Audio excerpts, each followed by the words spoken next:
2024 may not have been quite the insane year that 2023 was, but it's been a solid year for games nonetheless, and specifically on the PlayStation side of things have been quite interesting.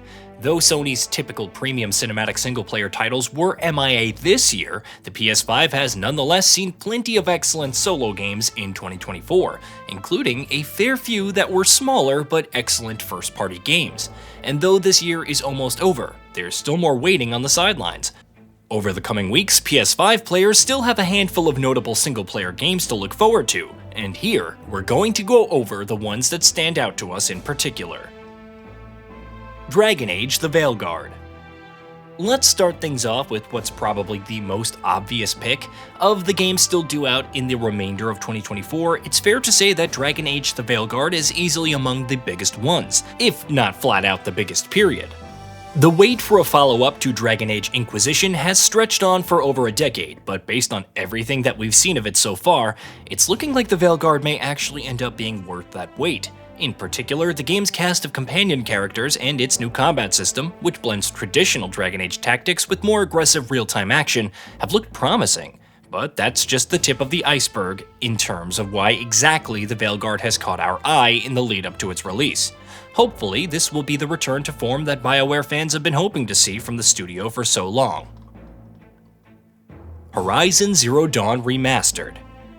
October 31st headlines will likely be dominated by the launch of the aforementioned Dragon Age: The Veilguard, but on that very same day, we're also getting a remastered version of Horizon Zero Dawn. Guerrilla's acclaimed open-world action RPG is still a gorgeous game, even in its original form, 7 years on from its release, so there are many who have called the need for this remaster's existence into question, which has been frustratingly common with Sony this generation, but viewed on its own merits, it is looking like quite an impressive upgrade.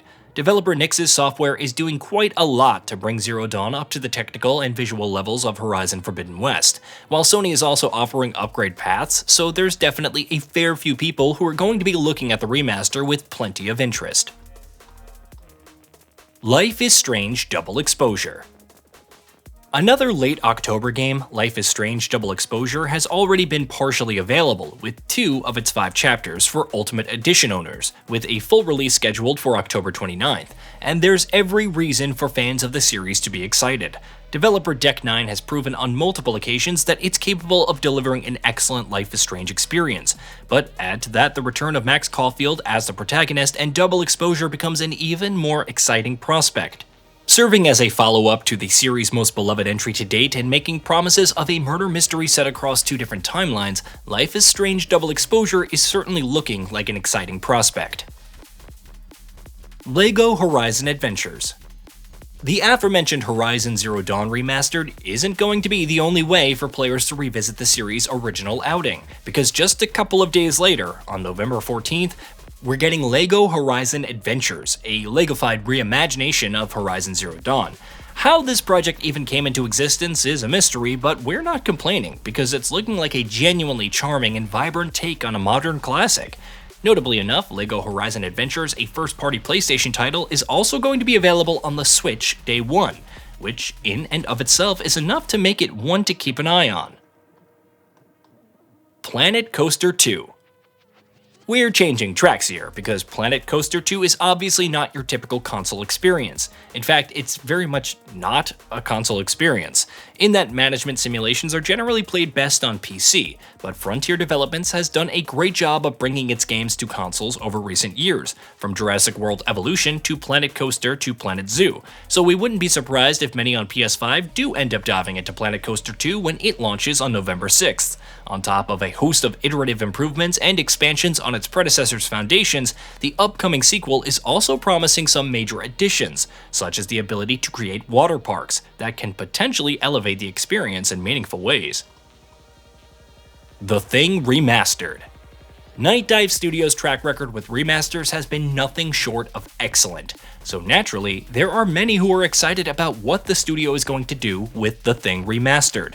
The 2002 original is definitely a horror cult classic, but being more than 2 decades old could definitely do with some upgrading. Of course, few are better at that than Night Dive, and sure enough, the developer is touting plenty of visual, technical, and quality of life enhancements. A release date is currently unknown, but we do know The Thing Remastered is coming this year, so hopefully Night Dive will have more to share on that front soon. Metro Awakening. PlayStation VR 2 has to be one of the most poorly supported pieces of hardware in recent memory, but it's finally getting a game soon enough that's looking genuinely enticing. While 4A Games is at work on the next mainline Metro installment, the first-person shooter series is also getting a standalone spin-off in the form of Metro Awakening, developed by Vertigo Games and due out on November 7th, serving as a prequel to Metro 2033. Awakening is looking like a much more linear and claustrophobic experience than Exodus, and more in line with 2023 and Last Light, and based on what we've seen of it so far, it seems to be capturing the series' post-apocalyptic horror vibes quite effectively. Hopefully, the game will serve as a good stopgap until Metro 4 releases, which hopefully won't be too far into the future. Slitterhead. Silent Hill creator Keiichiro Toyama has developed a lot of great games over the years, so it's no surprise that his next project, indie horror action game Slitterhead, has generated plenty of excitement. From a neon-lit urban setting to bizarre body-swapping mechanics to plenty of gory action, there's plenty that has caught the eye in all that we have seen of Slitterhead so far, and all of it makes it abundantly clear that if nothing else, the game is, at the very least, going to be quite a unique kind of experience. Will it actually be good? Well, we're optimistic, but we'll know for sure when it releases on November 8th. Dragon Quest III HD 2D Remake. We have no idea how much longer we're going to be waiting for Dragon Quest XII The Flames of Fate, but fans of the RPG franchise do have a major release to look forward to, with Dragon Quest III HD 2D Remake due out on November 14th.